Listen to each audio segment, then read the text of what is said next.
जब एक गायक किसी गाने को स्टूडियो में रिकॉर्ड कर रहा होता है और अगर उसी दौरान उसकी आवाज़ में खराश आ जाए, वह खांसने लगे या गाने में वह फीलिंग्स ना दे सके, ऐसे गाने के बारे में बताने जा रहा हूँ जिसे जब रफ़ी साहब गा रहे थे तो गाने के आखिरी अंतरे में वे इतने इमोशनल हो गए कि उनकी सिसकियाँ निकल पड़ी और ये सिसकियाँ ऐसी थी कि हर किसी को साफ सुनाई दे रही थी। फिर भी इस गाने को बिना किसी बदलाव के यूं ही रहने दिया गया। दोस्तों, आज जिस खास गाने की बात कर रहे हैं वह एक ऐसे संगीतकार की देन है जो रफ़ी साहब के बहुत बड़े फैन थे। वे रफ़ी साहब के ना सिर्फ करीबी थे बल्कि उनकी आवाज़ के भी बहुत बड़े कायल थे।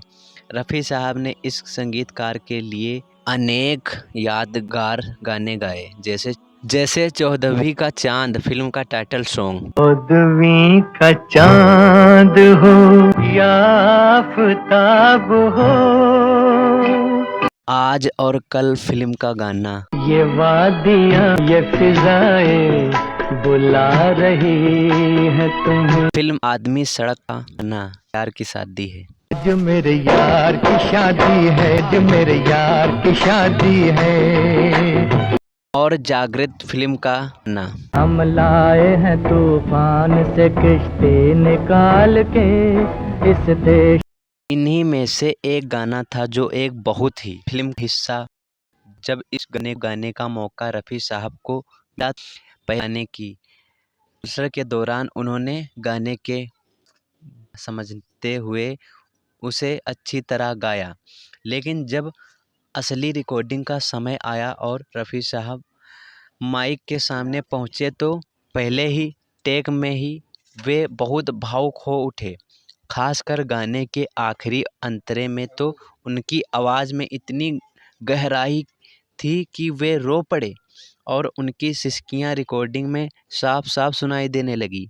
ये देख और सुनकर स्टूडियो में मौजूद संगीतकार सहित सभी लोग हैरान रह गए।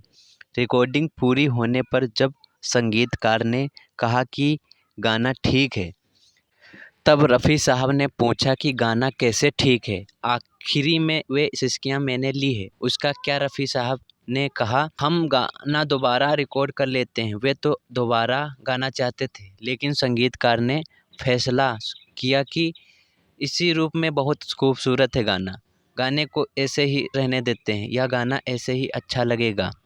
दोस्तों, वे संगीतकार थे रवि और जिस फिल्म का नाम था नीलकमल, और ये रहे उस गाने के शुरू के कुछ बोल। बाबुल की दुआएं लेती जा, तुझको सुखी संसार मिले।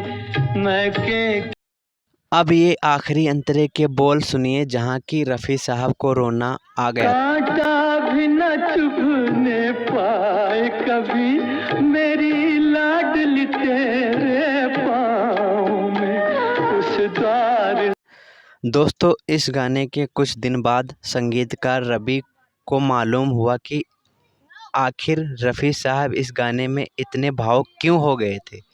दरअसल इस गाने की रिकॉर्डिंग से पहले रफ़ी साहब की बड़ी बेटी की शादी हुई थी, जिसे वे बहुत चाहते थे। जब उनकी बेटी की विदाई हुई तब तो रफ़ी साहब ने खुद को भावुक होने से रोक लिया, मगर जब ये गाना वे रिकॉर्डिंग कर रहे थे तब वे खुद को नहीं रोक पाए और इस गाने के आखिरी अंतरे में रो ही दिए। संगीतकार रवि और रफ़ी साहब के अलावा अगर हमने इस गाने को लिखने वाले की बात नहीं की होती तो ये उनके साथ बहुत बड़ी नाइंसाफ़ी होगी।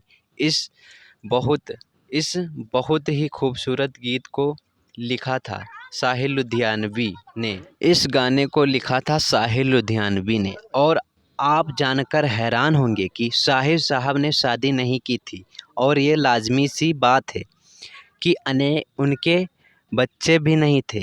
इन सब के बावजूद भी उन्होंने यह गीत लिखा जिसको सुनकर सबको रोना आ जाता है। ये गाना कि रफ़ी साहब ने इतना परफेक्ट गाया कि सुनने में नहीं लगता कि रफ़ी साहब सच में रोए होंगे। ऐसा लगता है जैसे कि रफ़ी साहब ने गाने के अंदर ही ऐसी फीलिंग दी है।